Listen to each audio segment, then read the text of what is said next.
इस तफसीली तज्जिये में खुशामदीद। आज हम जिस कहानी पर बात करने वाले हैं वो कोई आम सी डरावनी दास्तान नहीं है। दरअसल आज हम काला जादू, खौफ की साख्त की गहराई में जाने वाले हैं। हम ये देखेंगे कि किस तरह एक कहानीकार नफ्सियाती खौफ, सस्पेंस और ख़ास तौर पर तन्हाई को एक ख़तरनाक हथियार के तौर पर इस्तेमाल करके एक बेहद खौफनाक माहौल तख्लीक करता है। तो चलिए सीधा इस तारीख दुनिया में कदम रखते हैं और देखते हैं कि इस खौफ के पीछे आखिर क्या छुपा है। सौदा पूरा हुआ, अब अगला नाम भेजो। इंसान सोचने पर मजबूर हो जाता है कि कहानी के इख्तिताम पर अचानक नमूदार होने वाला ये आखिरी मैसेज किस कदर रोंगटे खड़े कर देने वाला है। इस एक छोटे से जुमले की गूंज ही ये बताने के लिए काफ़ी है कि ये कहानी किस कदर तारीख और मायूसकुन है। इससे पहले कि हम पीछे मुड़कर इस पूरे सफ़र का जायज़ा लें, ये जान लेना बहुत ज़रूरी है कि इस कहानी के होलनाक नताइज से बचना बिल्कुल यानी 100% नामुमकिन था। और यहाँ सबसे बड़ा सवाल यही पैदा होता है कि कॉलेज की पार्किंग में होने वाली एक आम सी बहस, एक ऐसी बहस जो शायद रोज़मर्रा ज़िंदगी का हिस्सा लगती हो, आखिर एक जानलेवा और नफ्सियाती डरावने ख्वाब में कैसे तब्दील हो गई। बगैर किसी लंबी चौड़ी तमहीद के आइए सीधा इस कहानी के असरार को हल करते हैं ताकि इसका ज़बरदस्त तजस्सुस आखिर तक बरकरार रहे। पहला हिस्सा, तसादुम का आगाज़ और इसके पीछे छुपी अना और हसद। हर बेहतरीन हॉरर स्टोरी को शुरू होने के लिए एक आम सी जिंदगी और उसे तोड़ने के लिए किसी ठोस वजह की जरूरत होती है। यहाँ रोहित को ही ले लीजिए। वो एक अमीर बाप को बेटा है, इंतहाई मगरूर है और हमेशा कॉलेज के दोस्तों के झुरमुट में रहता है। लेकिन असल मसला तब शुरू होता है जब वो भरी पार्किंग में जितिन का सरेआम मजाक उड़ाता है कि उसके पास तो चाय पीने तक के पैसे नहीं होते। ये बज़ाहिर एक आम सा लेकिन बहुत जालिमाना मजाक था, और यही वो बीज था जिसने जितिन के दिल में गुस्से और हसद की ऐसी आग भड़काई जिसने सब कुछ जलाकर रख दिया। दूसरा हिस्सा, माफोकल फितरत खतरात यानी डिजिटल दौर में खौफ का नया चेहरा।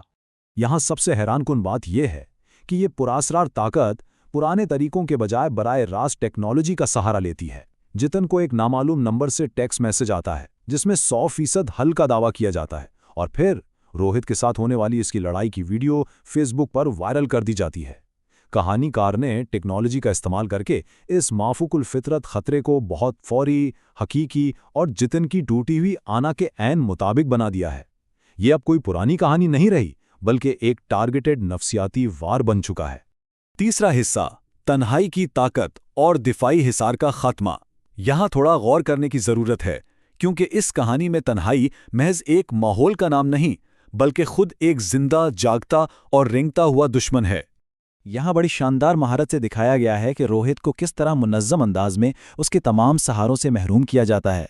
इसका दिफा क्या था? उसके अमीर वालिदैन और दोस्त। लेकिन अचानक उसकी बाइक एक सुनसान सड़क पर ख़राब हो जाती है, दोस्त गायब हो जाते हैं, और जब वो अपने इस खौफ के बारे में अपने वालिद को बताता है तो वो अपने डूबते हुए बिजनेस की परेशानी में मुब्तला होने की वजह से रोहित की बातों को महज एक वहम करार देकर मुस्तरद कर देते हैं।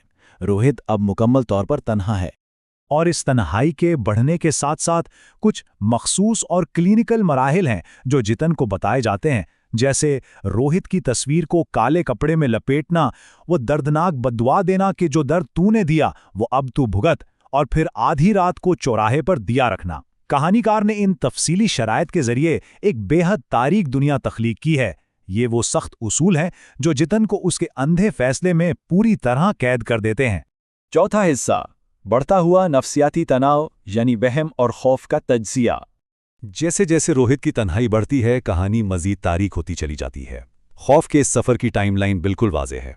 पहली रात बाइक के शीशे में एक काला साया नज़र आता है जिसकी पुतलियां गायब हैं। फिर दूसरी रात बिस्तर के नीचे किसी के होने का शदीद वहम होता है, और आखिरकार तीसरी रात अंधेरे में एक इंतहाई भारी और गैर फितरी आवाज़ में उसका नाम पुकारा जाता है। ये महज डराने का तरीका नहीं है, बल्कि ये तन्हाई और वहम को एक बराह रास्त तसादुम में तब्दील करने का एक बहुत ही मोहतात अमल है। पांचवां हिस्सा, वापसी नामुमकिन और छत का वो खौफनाक क्लाइमैक्स। ये सब हमें रोहित के सजाब की इंतहाई खौफनाक हद तक ले आता है। छत के इस मंजर को अगर तोड़ा जाए तो इसके कई अनासिर मिलते हैं। सबसे पहले हिस्सी महरूमी। तेज हवाएं चल रही हैं, बादलों ने चांद को मुकम्मल तौर पर ढक रखा है और हर तरफ घप अंधेरा। फिर आता है नफ्सियाती धोखा। वो पुरस्रार साया घर के पुराने और भरोसामंद मुलाजिम बरजू की आवाज निकालकर रोहित को छत पर बुलाता है। उसके बाद जिस्मानी कैद। छत पर पहुंचते ही दरवाजा धड़ाम से बंद हो जाता है, और आखिर में वो बेनकाब चेहरा जिसकी सिर्फ सफेद आंखें हैं, ठीक इसी वक्त जब रोहित मौत के मुंह में होता है, जितन के मोबाइल पर आखिरी पैगाम आता है कि आखिरी लफ्ज टाइप करो, समाप्त, यानी खत्म। छठा हिस्सा, खौफ का चक्कर, जहां शिकारी खुद शिकार बन गया। इस कहानी का सबसे जबरदस्त मोड़ यहीं से शुरू होता है। काला जादू हमेशा एक कुर्बानी मांगता है। जब जितेन रोहित को लाइव स्ट्रीम पर पसीने में शराबूर और मौत के खौफ से तड़पता देखता है तो उसे एहसास जुर्म होता है और वो पीछे हटने की कोशिश करता है। लेकिन तभी वो साया जितेन के कमरे में पहुंच जाता है और कहता है, या तो वो या फिर तू, मैं एक रूह लेकर जाऊंगा। रोहित तो अपनी जान बचाने की जिद्दोजहद में छत से कूदकर जान दे देता है, मगर जितेन को यह खौफनाक हकीकत समझ आ जाती है कि तन्हाई और इस पुरस्कार ताकत का सारा रुख अब फौरी तौर पर उसकी अपनी तरफ हो चुका है।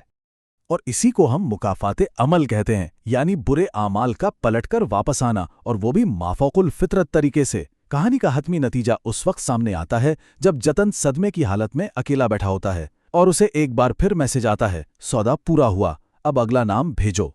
और जब जतन इनकार करता है तो रोहित का भूत, जिसका चेहरा नीला पड़ चुका है और गर्दन टूटी भी है, जतन के सामने आ खड़ा होता है। ये इस बात की बिल्कुल ठोस दलील है कि काले जादू का चक्कर हमेशा अपने ही बनाने वाले को निगल लेता है।